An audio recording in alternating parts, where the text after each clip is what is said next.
मुख्यमंत्री अजित पवार आपल्या बेधडक शैलीसाठी ओळखले जातात. अशातच दादांनी पुन्हा एकदा रोखठोक विधान केलं. एखाद्याला सांगितलं खासदार करतो तर करतो आणि सांगितलं पाडतो तर पाडतोच असं दादा म्हणाले.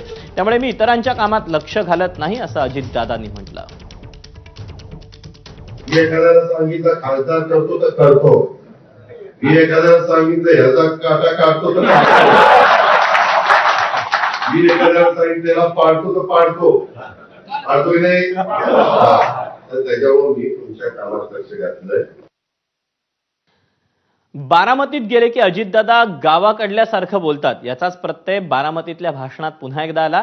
दादांच्या भाषणावेळी मध्ये मध्ये बोलणाऱ्यांना अजित पवारांनी मिश्किलपणे खडसावलं आणि त्यांच्या मागण्या देखील मान्य केल्या. पाहूया. आणि त्या थांबा एक मिनिट, तुझं काम करतो, दादा दादा करू नको, थांब जरा, तू लाडकी बहिणीला थांब तू जरा.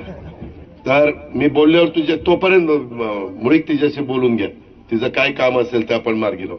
एक वेळ जातं ना तर ते द्यायचं ठरलं ना. हे का इकडे ताई, ते आता ह्या हद्दीत येत आहे, ती जागा आमची सरकारची आहे. मी तुम्हाला दुसरी जागा देतो आणि तिथं घर बांधून देतो. हे बीडीओ आहे, तुम्ही तुमचं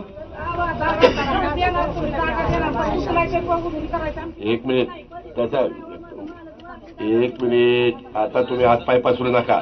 उगेच देतो म्हटल्यानंतर लगेच हातपाय पसरायला लागला काय?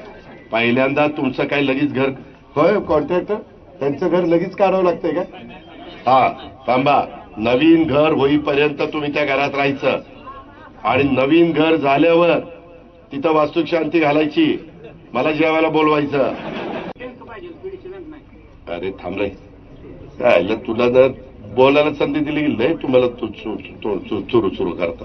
नो प्रॉफिट नो लॉस मध्ये विभाग आपल्या एसटीला सांगा की ती एसटी चालू करा म्हणून, आणि चालू नाही झाली तर त्यांना भेटा, म्हणजे त्याचा पाठपुरावा. काय होतं इथं यायचं, दादा एसटी चालू करा, दादा मुलांना असं त्याचा भाग सांगितला. माझं म्हणणं की त्यांना भेटून पाठ